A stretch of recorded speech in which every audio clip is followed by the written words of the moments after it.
Hi friends, ഇന്ന് നമ്മൾ share ചെയ്യുന്നത് നല്ലൊരു ബ്രൗണി റെസിപ്പിയാണ്.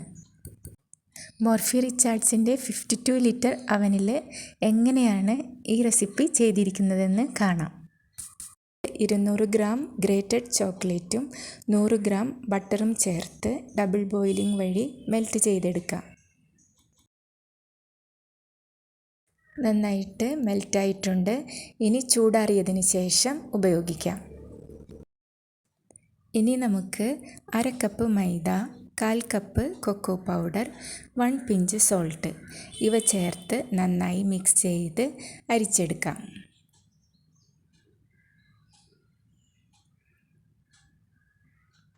മൂന്ന് മുട്ടയിലേക്ക് 1.5 ടീസ്പൂൺ വാനില എസൻസ് ചേർത്ത് വയ്ക്കാം.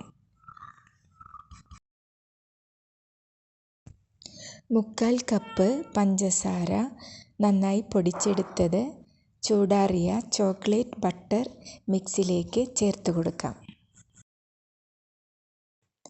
വിസ്ക് കൊണ്ട് നന്നായി ഇളക്കി യോജിപ്പിച്ചെടുക്കാം. ഓരോ മുട്ട വീതം ചേർത്ത് നന്നായി മിക്സ് ചെയ്തെടുക്കാം.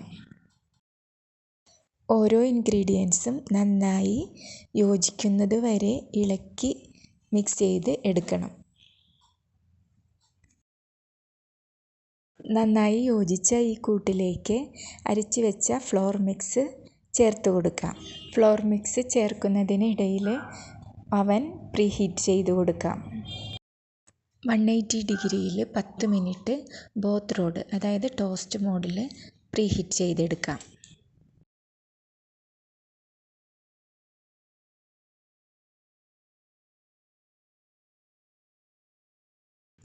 തരികളില്ലാതെ നന്നായി മിക്സ് ചെയ്ത ഈ ബാറ്റർ 8 ഇഞ്ച് സ്ക്വയർ മോൾഡിലേക്ക് ഒഴിച്ചു കൊടുക്കാം. ഓയിലോ ബട്ടറോ ഗ്രീസ് ചെയ്ത് ബട്ടർ പേപ്പർ കൊണ്ട് ലൈൻ ചെയ്ത് മോൾഡ് റെഡിയാക്കി നേരത്തെ വെച്ചിരിക്കണം. ബട്ടർ പേപ്പർ ഇങ്ങനെ ഇട്ട് കൊടുത്താൽ ഡീമോൾഡ് ചെയ്യാൻ എളുപ്പമായിരിക്കും. നന്നായി ടാപ്പ് ചെയ്തതിന് ശേഷം ബേക്ക് ചെയ്യാൻ വയ്ക്കാം. താഴെ നിന്ന് രണ്ടാമത്തെ റാക്കിലാണ് വെച്ച് കൊടുക്കുന്നത്.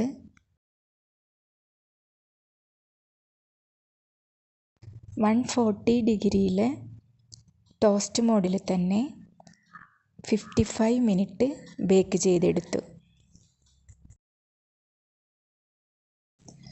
ആദ്യം ഒരു 40 മിനിറ്റ്സ് വെച്ച് കൊടുത്തു. അതിനുശേഷം പിന്നീട് ഒരു 20 മിനിറ്റ്സ് കൂടി വെച്ച് കൊടുത്തു. 20 മിനിറ്റ്സ് പൂർത്തിയാകുന്നതിന് മുൻപ് തന്നെ ബേക്കായിട്ടുണ്ടായിരുന്നു.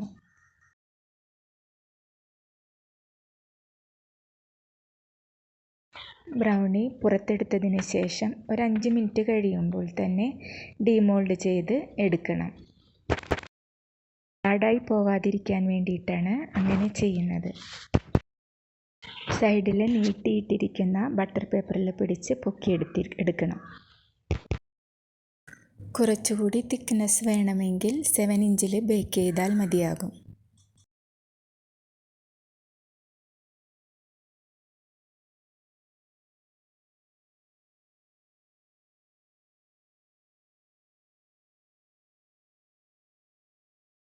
നല്ല യമ്മി ആയിട്ടുള്ള ബ്രൗണി റെഡി ആയിട്ടുണ്ട്. എല്ലാവരും ട്രൈ ചെയ്ത് നോക്കണം. Thanks for watching.